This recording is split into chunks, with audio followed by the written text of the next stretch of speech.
আরে শোনেন শোনেন দেশবাসী শোনেন দিয়া মন, নোয়াখালীর কথা মোরা করিব বর্ণন। ভুলুয়াতে নতুন একটা খাল খনন হয়, সেই খালেরই নামে এখন নোয়াখালী কয়।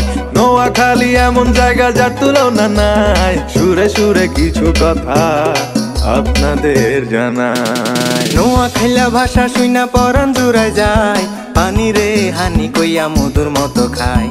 নোয়াখাইলা ভাষা এখন বিশ্বব্যাপী হায়, বিদেশিদের মুখে শুনি আই কিছি ভাই।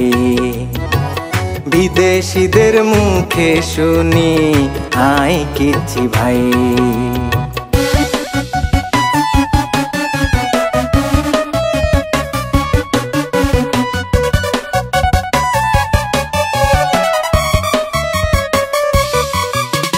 বিখ্যাত মৎস্য খামার আছে লক্ষ্মীপুরে, জিনের মসজিদ আছে আবার একটুখানি দূরে।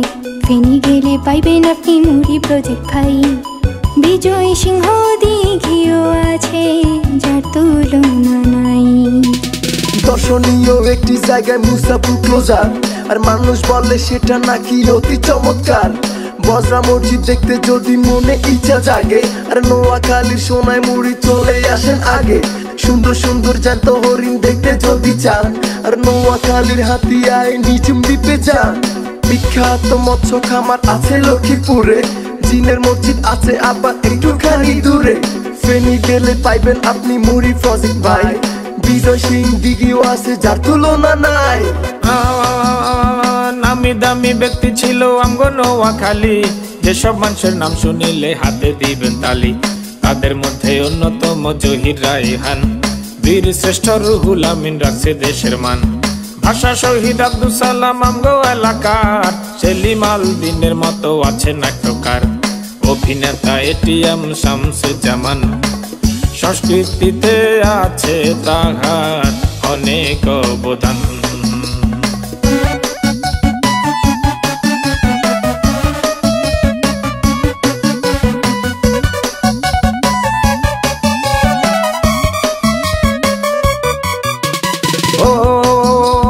নোয়াখালীর কৃতি সন্তান ওবায়দুল কাদের, দেশ বিদেশে সম্মানিত করছে আমাদের। সোনার ছেলে ব্যারিস্টার মওদুদ আহমেদ, সবার উপকারে আসে নাই যে ভেদাভেদ। সবার উপকারে আসে নাই যে ভেদাভেদ। পরিশেষে ছোট্ট একখান অনুরোধ জানাই, নোয়াখালী টিভির দিকে নজর রাখেন ভাই, একটাও প্রোগ্রাম যেন মিস না হয়। নোয়াখালী টিভি কিন্তু দেশের কথা কয়, নোয়াখালী টিভি